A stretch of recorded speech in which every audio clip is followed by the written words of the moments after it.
videoda Cənubi Amerikanın relyefindən danışacağıq. Cənubi Amerika materiki Gondvananın tərkib hissəsi olmaqla 3 yarımkürədə yerləşir.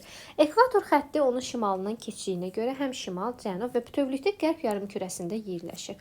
Qərb sahilindən Sakit Okean, şərq sahilindən Atlantik Okeanı mövcuddur. Cənubunda isə müasir dərsliklərə əsasən Cənub Okeanı var. O, Antarktida materikindən Drake boğazı vasitəsilə ayrılır.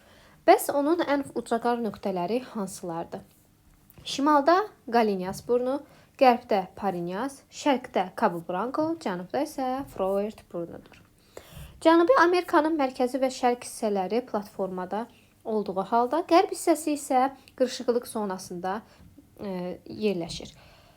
Mərkəzi və şərq hissəsində ovalıqlar və düzənliklər mövcuddur ki, burada Braziliya yaylası, Gviana yaylası, Patagoniya yaylası, həmçinin Orinoco ovalığı, Amazon ovalığı və La Plata ovalığına rast gəlmək mümkündür.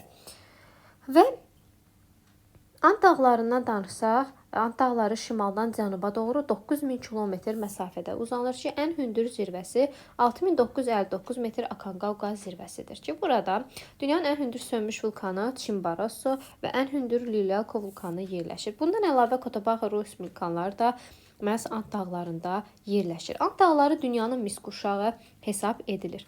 Ant dağları Nazca və Cənubi Amerika litosfer tavasının toqquşmasından əmələ gəlmişdir ki, subduksiya zonasında yerləşir. Subduksiya zonası bir okean, bir materik tipli tavanın toqquşduğu zona hesab olunur. Bu zaman quruda dağlar, məhz Ant dağları yaranmışdır. Okeanda isə çökəkliklər, novlar, yəni Peri çökəkliyini misal göstərə bilərik ki, yaranır.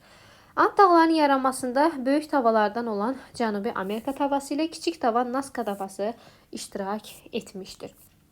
Cənubi Amerikanın tərkibində əsas hissəsini ən qədim və qədim qırışıqlıq zonası tutur. Sadəcə qərb sahillərində isə Kaynozo erasına aid olduğuna görə cavan qırışıqlıq hesab olunur.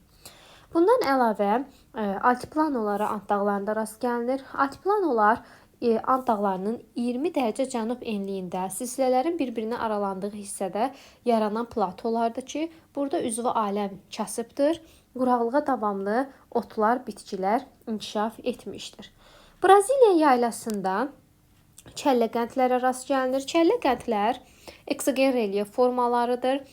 Xarici qüvvələrin təsiri nəticəsində deməli, bu qayalar burada əmələ gəlir və turistlərin marağını cəlb edir, onlardan kanat çəkilməsində istifadə olunur.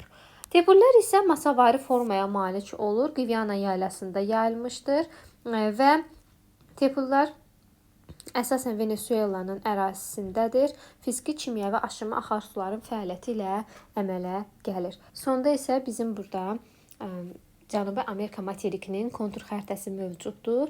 Bu xəritədəki rəqəmləri müvafiq relyef formalarına uyğunlaşdırmalıyıq. 1-in ərazisi Orinoco ovalığıdır. 2 Gviana yaylasını göstərir. 3 Amazon ovalığıdır ki, Amazon ovalığı Amazon çayının gətirdiyi alival çöküntülərdən yaranır.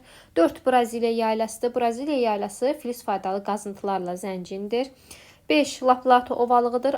Parana çayının çöküntülərindən yaranmışdır. 6 Patagoniya yaylasıdır. 7 Ant dağlarını göstərir. 8 isə bayaq adını çəkdiyimiz